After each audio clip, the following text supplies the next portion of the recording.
to another edition of, you got it, Economics Flipped. Okay, so today we're going to do a little introductory lesson. Just want to go over a couple of things with you guys. So we're going to break down some economic theories, and I will do this in more detail as we move on in the course, but I just want to kind of give a little taste of it because it's necessary when we move forward. Right, so we look at economics theories. The first economic theory that was out there was called classicalist. This comes from the Adam Smith School of Economics. They believed in free markets and that they would self-correct. The invisible hand would move you when there's a shortage or a surplus to correct on its own. Then, after the Great Depression in 1929, and there was no change, and we waited for the self-correction, the Keynesian John Maynard Keynes came into fashion, and he believed in what was called an aggregate expenditure model. And what he believed was the government could pick up for the loss from consumption or business. Okay, so if the economy is not doing well, then we can prime the pump. Prime the pump, he says, as he flashes back to American history. All right, then we had the monetarists who didn't like the Keynesian government involvement, and they came up with their idea. And then after the monetarists came the supply sider, right? So we had supply side, which is what it sounds like on the supply side. And then we have Marx, right? What do the Marxists think of all this? Trust me, I will get into it. All right, so those are your theories. The one we're going to focus on is the Keynesian aggregate model, okay? So let's look at some assumptions and simplifications here. All right, so we're going to use the Keynesian, as I said. First thing we want to know is prices are fixed. GDP will equal disposable income. Mr. Mooney, what is disposable income? Well, Mika, let me tell you, disposable income is equal to the spending that consumers do and the savings. So it's the money they have after they've paid their taxes that they are able to spend it or save it. Only two things you can do with disposable income, right? So what we're going to make some assumptions to do this. We're going to begin with a private closed economy, which means we're only going to have the consumption, the investment, and government spending. And at the end, we will throw in the net exports. But for right now, we're just going to look at consumption and investment spending. All right, so let's get the graph up. All right, so on this graph, you'll notice that the y-axis is aggregate expenditure, which in this case is just consumption because we haven't added anything else in. Okay, so we have what would happen if the consumption, the expenditures, were equal to real domestic product, GDP, which is the x-axis. Okay, so real domestic GDP, it really is the income of the country. So what we're saying here in the 45-degree line is that we are spending our income. All the income is being spent. Now let's look at this, and here's the actual expenditures. So this is a curve showing us the different expenditures at the different levels of GDP. And you'll notice we intersect here, which is about at 390, right? First, so you see 390. Okay, label that as the aggregate expenditure curve. Okay, and then we look at the equilibrium point, and we notice that it's at 390. Now, if you see, there are times where consumption is above the real GDP, which means spending is greater than income.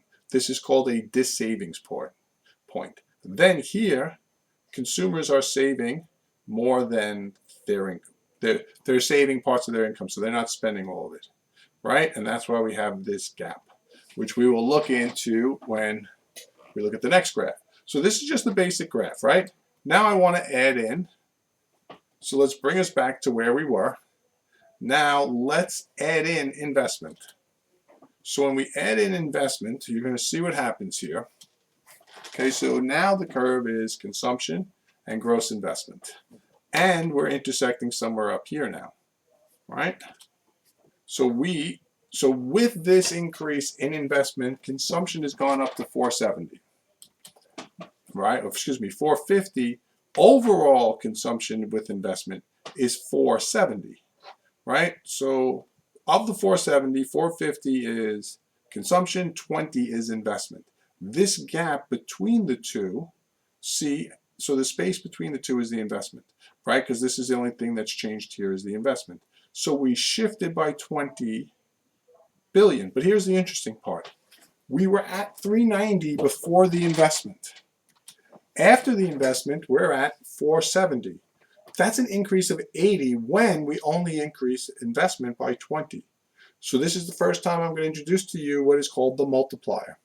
The multiplier is what happens from an initial change of 20 billion. What does it turn into? And in this case, it turned into 80 billion, which means the multiplier is 4.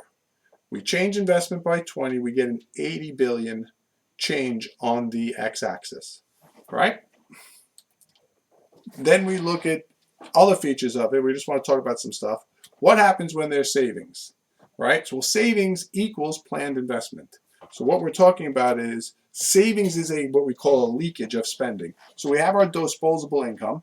When we don't use all of it and we put some in the bank, that's a leakage, right? That's supposed to go right back in, according to Keynes.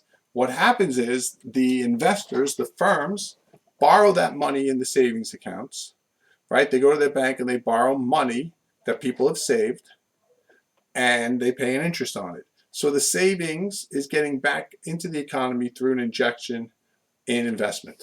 One thing we want to talk about here is that injection in investment does not change the production of the firm, right? They're only building more factories. They have not changed production yet. That will come. All right, so let's look at changes in GDP. A upward shift of the aggregate expenditure curve is an increase in investment. A downward shift is a decrease in investment. So if we look here, we have them labeled C plus IG, 0 is the original, right? And then we go to C plus IG 1, which brings us to 490. So let me bring on my beamer. All right, here's my laser pointer. This is where we were at the 470. Then we increased and we went up to here, right? Or we could decrease and we would be down to here. So if you notice, the change here was 20. Change here was 20. And if we know the multiplier is 4, then how much were these shifts? These arrows represent how many billions in investment, right? So you're going to answer that in the puzzle. But what if the multiplier is 4 and these are the changes, what's the shift equal? All right, now let's go to the public sector, right? And we've talked about this in GDP. The public sector is government purchases and equilibrium GDP. So we want to look at government purchases, right? That multiplier we talked about, the government is subject to that multiplier. So if the government puts in $100 billion, that will multiply to 400 billion if the multiplier is 4. Okay, taxation, lump sum tax, also subjected to the multiplier. And again, can't emphasize disposable income equals GDP. So this is really, now it's just doing the same stuff. We have our curves and we increased government spending by 20 billion, right? So we had the shift here of 20, which means we're intersecting here. The new equilibrium is 550, right? 20 billion, change of 80. Multiplier is still 4, right? This is an 80 change. So every time we increase either investment or government purchases, should say purchases, the curve is changing by 20, but output is changing by 80. And that's because that money goes into people's pockets, and it's what we call a snowballing effect in a sense.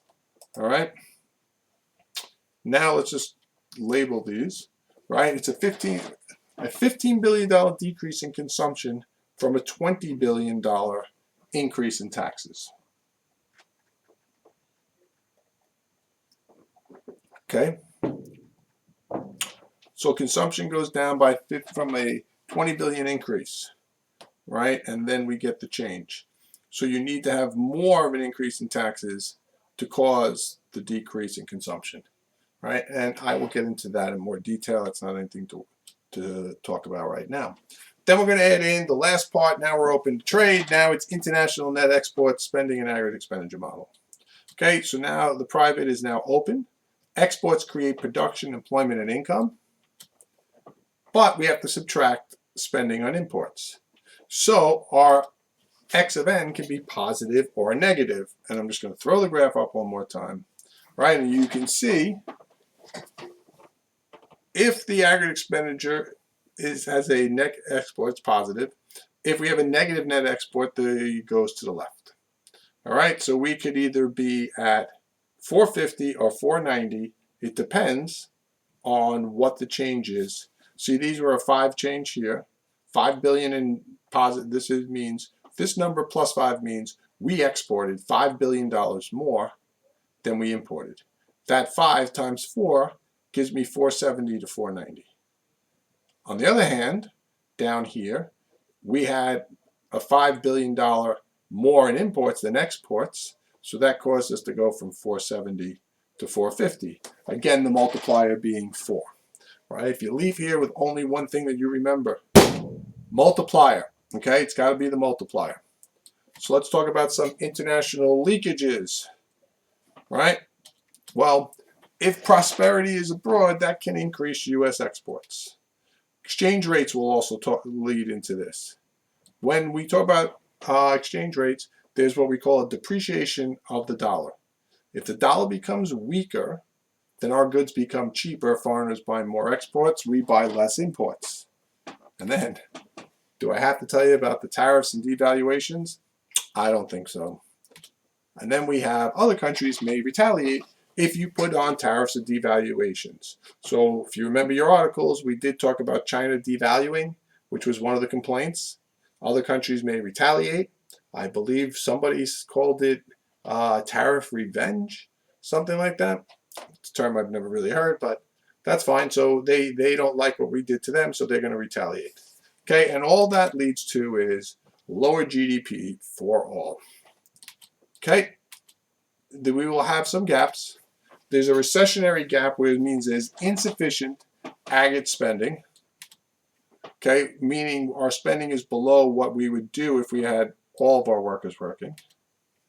In order to fix it, we can increase government or decrease taxes. So government can increase the G part of that expenditure model, or we can decrease taxes and put more money in people's pockets, and they will therefore spend that money. Okay, so that's one issue. We have a recessionary gap. By the way, this is that increase in G, total pandemic, everything that's going on right now. All right, I got to wrap this up. This is going longer than I expected. Okay, inflationary expenditure gap means too much aggregate spending. So spending exceeds full employment GDP. We decrease G and or increase T. All right, so we decided here, based on all our resources, that full employment is at 510. Okay, if we're at 490, then the difference is 20. To close that gap, we would increase government spending by 5, right? Or we would have to do a tax to do it, right? And then here we have an inflationary one, and we're going to decrease by 5 billion. All right, I apologize for that going long. It was not my intention. So I think I will stop talking now, and we'll call it a day.